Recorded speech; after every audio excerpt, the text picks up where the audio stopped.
వరంగల్ జిల్లా ప్రధాన వార్తలను పరిశీలించినట్టయితే ఇవాళ జీడబ్ల్యూఎంసీ కౌన్సిల్ సమావేశం జరిగింది. ప్రజల సమస్యలు చర్చించకుండానే సమావేశం ముగిసింది. 39 ఎజెండా అంశాలను ఆమోదించినటువంటి సందర్భం కనిపించింది. ముఖ్యంగా ఉదయం కౌన్సిల్ సమావేశానికి వస్తున్నటువంటి క్రమంలో గేటు దగ్గరే ఎమ్మెల్సీ బస్సురాజ్ సారయ్య వాహనాన్ని పోలీసులు ఆపివేశారు. వాహనంతో పాటు లోపలికి అనుమతి లేదని చెప్పారు. దీంతో బస్సురాజ్ సారయ్య ఆగ్రహం వ్యక్తం చేశారు. నక్సలైట్ల సమయంలోనూ ఇంతమంది పోలీసులు జీడబ్ల్యూఎంసీ సమావేశాల దగ్గర లేరన్నటువంటి అంశాన్ని ప్రస్తావించారు. పూర్తి స్థాయిలో పోలీసుల మీద ఆయన ఆగ్రహం వ్యక్తం చేశారు. ఆ తర్వాత కౌన్సిల్ సమావేశం కొనసాగిస్తున్నటువంటి సందర్భంలో కౌన్సిల్ హాల్ గేటు దగ్గర 27వ డివిజన్కు సంబంధించినటువంటి అబ్బాని గుంట డివిజన్ ప్రజలు ఆందోళనకు దిగినటువంటి సందర్భం కనిపిస్తూ ఉంది.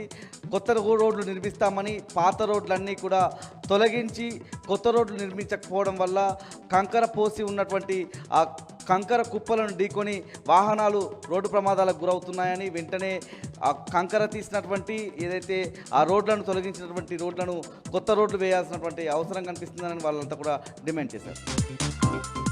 హన్మకొండ జిల్లా ప్రధాన వార్తలను పరిశీలించినట్లయితే గ్రామ పంచాయతీ ఎన్నికల వేళ బీఆర్ఎస్ పార్టీలోకి పెద్ద ఎత్తున చేరికలు కొనసాగుతున్నాయి. ఐనవోలు మండలం కక్కిరాలపల్లి గ్రామానికి చెందిన కాంగ్రెస్ పార్టీకి సంబంధించిన 30 మంది నాయకులు, కార్యకర్తలు మాజీ మంత్రి ఎర్రబెల్లి దయాకర్రావు ఆధ్వర్యంలో బీఆర్ఎస్ పార్టీలో చేరారు. పార్టీలో చేరిన వారికి గులాబీ కండువాలు కప్పి ఎర్రబెల్లి దయాకర్రావు పార్టీలోకి ఆహ్వానించారు.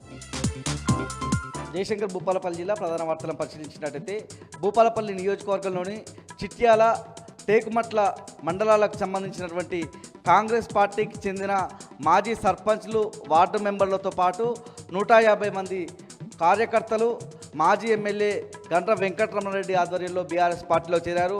పార్టీలో చేరిన వారికి గండ్ర వెంకటరమణారెడ్డి గులాబీ కండువాలు కప్పి బీఆర్ఎస్ పార్టీలోకి ఆహ్వానించారు.